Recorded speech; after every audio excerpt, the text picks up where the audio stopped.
টিমকে নিয়ে এত সুশৃঙ্খল ভাবে সফল ভাবে টুর্নামেন্টের পরিসমাপ্তির পথে এবং 2-0 গোলে জানিয়ে দিচ্ছি 2-0 গোলের লিড নিয়েছে এখনো পর্যন্ত মোহাম্মদপুর ফুটবল একাডেমি, যাদেরকে আমরা দেখে থাকি ফুটবল আঙ্গনে মুস্তাফিজুর রহমান নান্নু, যারা নিয়মিত ফুটবলের সঙ্গে থাকেন এবং বিভিন্ন দলকে বা এই টিমকে বিভিন্ন জায়গায় নিয়ে যান এবং যাও আমরা দর্শকরা কিছুটা নড়ে চড়ে বসছে এবং যে ফুটবলটা আজকে দেখলো সত্যি তারা যেন বিদ্যুৎ স্পষ্ট হয়ে গিয়েছিল, তাদের চোখ যেন এদিক সেদিক যাচ্ছিল না এবং সব সময় যেন মাঠের মধ্যে ছিল এবং এই যে আনন্দ, এই যে বিনোদন এবং অবশ্যই ফুটবল এই মুহূর্তে অবশ্যই রেফারি দেখা যাক, তবে খেলোয়াড়রা কাল ক্ষেপণ করছেন, this is part of game, যে কোনো মুহূর্তে রেফারির লম্বা বাঁশি বাজতে পারে।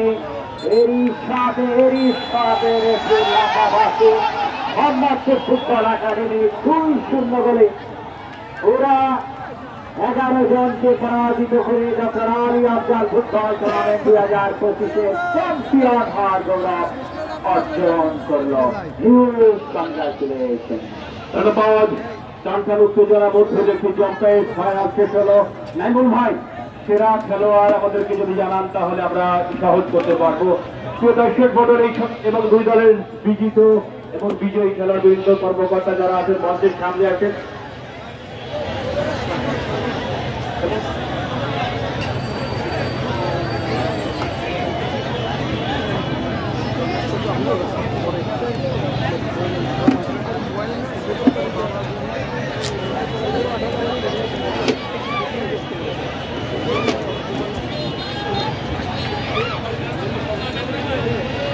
দর্শক মন্ডলে আপনাদের উপস্থিতি আমাদেরকে আনন্দিত করে।